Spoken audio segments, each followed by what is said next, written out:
하나님 말씀은 열왕기상 15장 9절에서 24절까지 말씀입니다. 이스라엘의 여로보암 왕 제20년에 아사가 유다 왕이 되어 예루살렘에서 41년 동안 다스리니라. 그의 어머니의 이름은 마아가라, 아비살롬의 딸이더라. 아사가 그의 조상 다윗같이 여호와 보시기에 정직하게 행하여 남색하는 자를 그 땅에서 쫓아내고 그의 조상들이 지은 모든 우상을 없애고 또 그의 어머니 마아가가 혐오스러운 아세라 상을 만들었으므로 태후의 위를 폐하고 그 우상을 찍어 기드론 시냇가에서 불살랐으나 다만 산당은 없애지 아니하니라. 그러나 아사의 마음이 일평생 여호와 앞에 온전하였으며 그가 그의 아버지가 성별한 것과 자기가 성별한 것을 여호와의 성전에 받들어 드렸으니 곧 은과 금과 그릇들이더라. 아사와 이스라엘의 왕 바아사 사이에 일생 동안 전쟁이 있으니라. 이스라엘의 왕 바아사가 유다를 치러 올라와서 라마를 건축하여 사람을 유다 왕 아사와 왕래하지 못하게 하려 한지라. 아사가 여호와의 성전 곳간과 왕궁 곳간에 남은 은금을 모두 가져다가 그 신하의 손에 넘겨 다메섹에 거주하고 있는 아람의 왕 헤시온의 손자 다브림몬의 아들 벤 하닷에게 보내며 이르되, 나와 당신 사이에 약조가 있고 내 아버지와 당신의 아버지 사이에도 있었느니라. 내가 당신에게 은금 예물을 보냈으니 와서 이스라엘의 왕 바아사와 세운 약조를 깨뜨려서 그가 나를 떠나게 하라. 벤 하닷이 아사 왕의 말을 듣고 그의 군대 지휘관들을 보내 이스라엘 성읍들을 치되 이온과 단과 아벨 벳 마가와 긴네렛 온 땅과 납달리 온 땅을 쳤더니 바아사가 듣고 라마를 건축하는 일을 중단하고 디르사에 거주하니라. 이에 아사 왕이 온 유다에 명령을 내려 한 사람도 모면하지 못하게 하여 바아사가 라마를 건축하던 돌과 제목을 가져오게 하고 그것으로 베냐민의 게바와 미스바를 건축하였더라. 아사의 남은 사적과 모든 권세와 그가 행한 모든 일과 성읍을 건축한 일이 유다 왕 역대 지략에 기록되지 아니하였느냐. 그러나 그는 늙음하게 발에 병이 들었더라. 아사가 그의 조상들과 함께 자매 그의 조상들과 함께 그의 조상 다윗의 성읍에 장사되고 그의 아들 여호사밧이 대신하여 왕이 되니라. 아멘. 오늘은 여러분 아사왕, 특별히 남유다의 왕이었던 아사왕에 대한 말씀이라고 할 수가 있습니다. 또 이 아사왕은요, 여러분 두 가지 평가를 가지고 있는 그런 왕입니다. 먼저는 긍정적인 평가를 가지고 있는 부분이거든요. 우리가 이때까지 남유다의 왕들을 여러분 봤습니다. 여러분 남유다의 계보가 지금 어디까지 왔느냐? 첫 번째는 누구였느냐? 르호보암이었습니다. 두 번째는 누구였냐면 아비암. 어저께 말씀을 여러분 들었고, 그리고 이제 세 번째가 아사왕. 이 지금 남유다의 세 번째 왕인 아사왕에 대한 말씀을 우리가 지금 오늘 듣게 되는 거죠. 여러분 먼저 선대의 두 왕들은 어땠습니까? 그 르호보암과 아비암, 하나님께서 보시기에 정직하지 않았던 그런 왕. 그리고 세 번째 왕도요, 큰 기대가 별로 들지가 않았습니다. 첫 번째, 두 번째 다 시원찮았기 때문에 이 집안에 큰 소망이 없구나 라고 생각이 들 뻔한데 반전이 일어나는 거죠. 여러분 11절과 12절의 말씀을 좀 보세요. 아사가 그의 조상 다윗 같이 여호와 보시기에 정직하게 행하여 남색하는 자를 그 땅에서 쫓아내고 그의 조상들이 지은 모든 우상을 없애고 이렇게 이야기를 했습니다.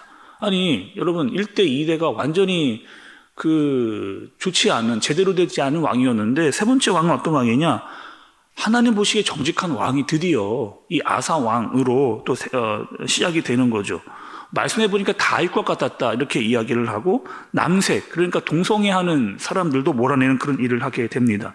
또 자기 어머니가 아세라 상을 만들기 시작을 하니까 이렇게 이야기했을 거예요. 아들이, 어머니 하지 마시라. 그거 잘못된 일이니까 하지 마세요. 아마 여러 차례 이야기를 했을 겁니다. 그러니까 여러 차례 이야기했음에도 불구하고 어머니가 듣지 않자 그 어머니를 어떻게 하느냐?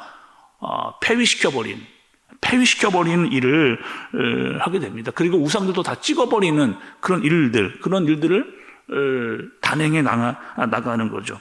아마 그 당시에도 그 어머니는, 아사왕의 어머니는 꽤 영향력이 있었던 그런 사람이었을 겁니다. 그리고 그 어머니를 폐위시키고 국정에서 물러나게 하는 쉽지 않은 일을 했을 거예요. 그리고 어머니와 완전히 결별하는 이런 일을 하게 됩니다. 그러니까 어머니의 어떤 영향력에서 벗어나서 스스로의 역할을 하려고 하는 그런 왕이 바로 아사왕이었던 거죠.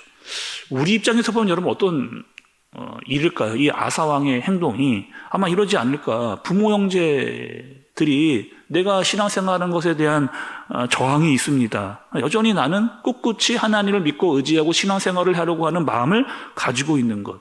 끝까지 믿음을 지키고 신앙을 지키는 모습을 가지고 살아가는 그 모습을 선택한 것이 아닐까. 그런 생각이 듭니다. 그러니까 그런 면에서는 이 아사왕이 좀 대단하다. 또 결단력도 있다. 잘못된 것과 또 우상을 물리치는 일에 앞장섰다 볼 수가 있습니다. 또 우리가 이 앞서 두 왕들을 봤는데 남유다의 왕들을 아니 완전히 개천에서 용난 것 같은 그런 왕이 갑자기 태어난 거잖아요. 그리고 아사 왕에서 느끼게 되는 것은 이런 겁니다. 주위의 환경보다 내게 주어진 어떠한 환경보다 중요한 것은 마음이구나. 내 마음을 어떻게 갖느냐가 중요하구나. 그러니까 상황이 어쩔 수 없다. 뭐 앞에 아버지가 또 할아버지가 그렇게 했으니까 어쩔 수 없다. 해오던 것대로 관습대로 그렇게 하는 것을 따르지 않고 그대로 묻어가지 않은 거죠.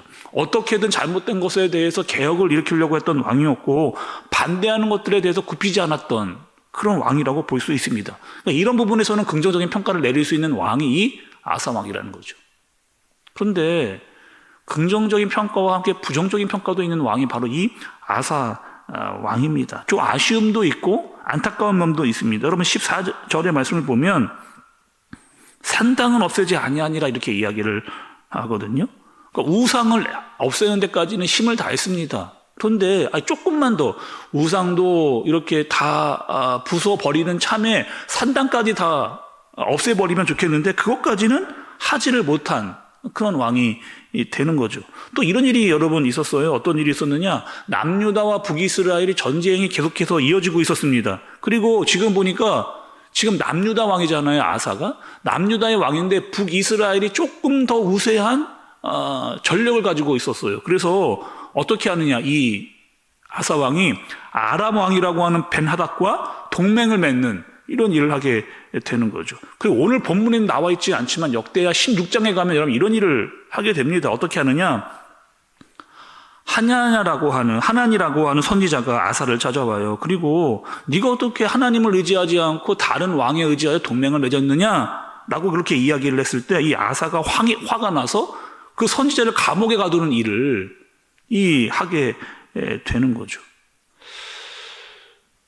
남유다의 세 번째 왕이었던 아사왕, 부정적인 평가도 있고 긍정적인 평가도 있고 또 긍정적인 평가가 더 우세해서 와 어떻게 오랜만에 진짜 왕다운 왕이 나왔다라고 이야기할 수 있는 그런 상황입니다. 그리고 조금 더 개혁을 단행했는데 끝까지 좀 밀어붙여서 끝까지 가면 더 좋았겠다라고 하는 그런 아쉬움이 좀 남게 되어지는 그런 왕이라고 볼 수가 있는 거죠. 아사왕을 보면서 신약에 와서 바울이 했던 말씀이 좀 기억이 났습니다. 사도행전 20장 24절에 보면 바울이 이렇게 이야기했거든요. 내가 달려갈 길과 주 예수께 받은 사명 곧 하나님의 은혜의 복음을 증언하는 이 일을 마치려 하면은 나의 생명조차 조금 더 귀한 것으로 여기지 아니하노라 이렇게 이야기한 거죠. 그럼 바울은 어떤 사람이었어요? 여러 가지 어려움을 당했던 사람 아닙니까? 전도 여행을 다니면서 세계 곳곳을 다니면서 여러 어려운 일들을 당했습니다. 그런데 이 바울은 어떻게 했느냐? 본인 스스로도 본인이 깨닫기에 내가 맡은 사명은 끝까지 달려갔던, 내게 맡겨진 사명을 최대한 잘 감당하려고 했던, 힘든 일도 있었고 어려운 일도 있었지만 포기하지 않고 내 맡겨진 일들을 끝까지 달려갔던 사람이 바로 이 바울이다라고 이야기를 하고 있는 거죠.